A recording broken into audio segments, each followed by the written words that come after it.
Our health directly correlates with how well we resonate with the unified field, the field of infinite energy and information that we exist within and that exists within us. There are things that will enhance this resonance and things that will throw it off. One really important aspect of our lives that has a profound influence on how well we interact with the field is our thinking. We can almost view mastering our thinking as a technology to enhance our interaction and resonance with the field. So if we're going to work with a technology, it's really important to understand it. And an important question to ask would be, what is a thought? Do you know that no one actually really knows what a thought is?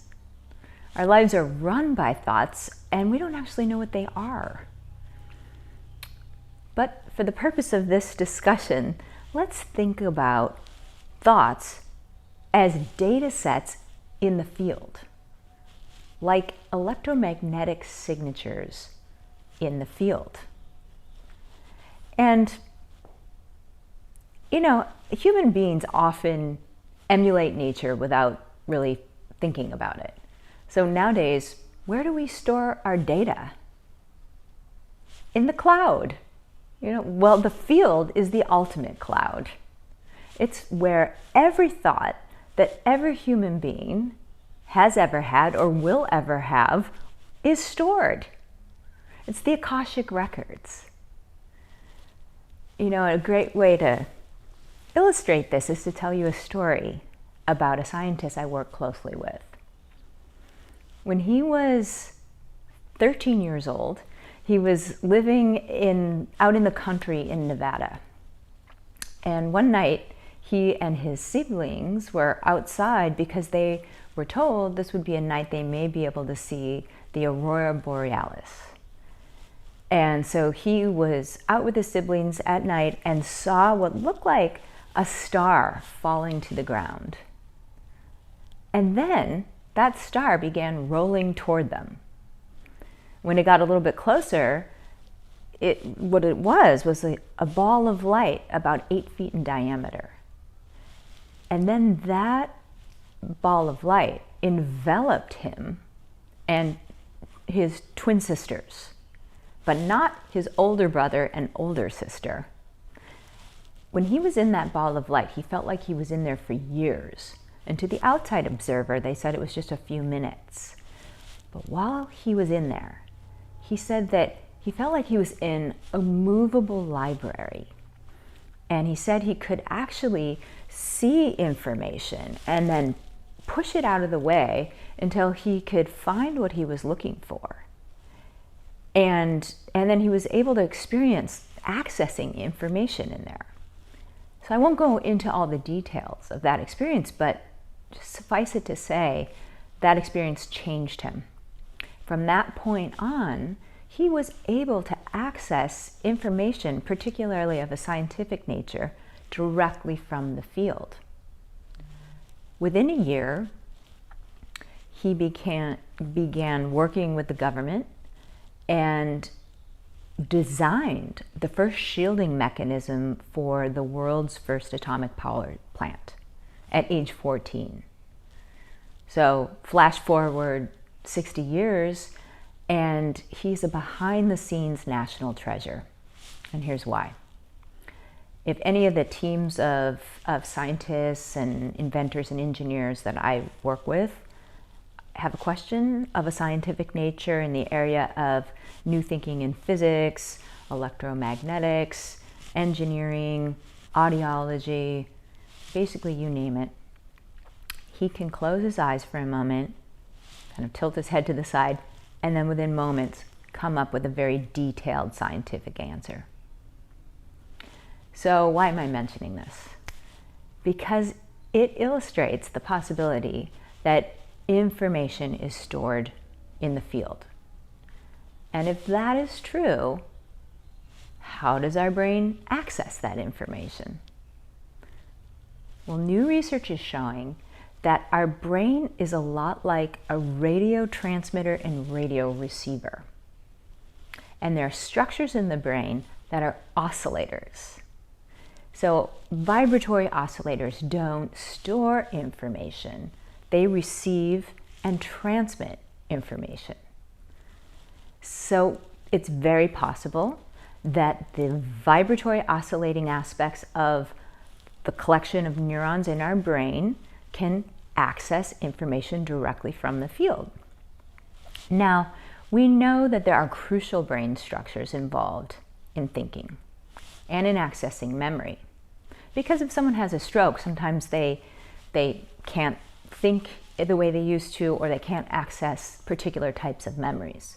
But it's very possible that it's those structures of the brain are important for accessing that information, but not that the information is stored within those neurons. So if this is true, that information is in the field and the brain acts like a radio receiver and transmitter, it may be that we access our thoughts by tuning into a radio station that's unique to us. And maybe some people have the ability to switch stations at will. And that might explain psychic phenomena and telepathy. You may even be able to train your brain to access a broader bandwidth of information. And I believe that's possible. So now, let's look at how does a thought affect us? It's long been known that when we think a thought, that thought will engender an emotional response. And that emotional response is associated with the release of particular neurotransmitters and hormones that are associated with that emotion, or the molecules of emotion, as Dr. Candace Pert once taught us. And if let's say I have a thought that produces the emotion of fear, that fear has a particular feeling associated with it. That's because there are particular neurotransmitters and hormones associated with the feeling of fear. Fear does not feel like love. So fear has a different chemical makeup than the chemical makeup of love. And for a long time, I've really thought about how every molecule has a unique vibratory signature. And so when a thought produces molecules of emotion, that thought has a collective vibratory signature of all of the molecules associated with the emotional response to that thought.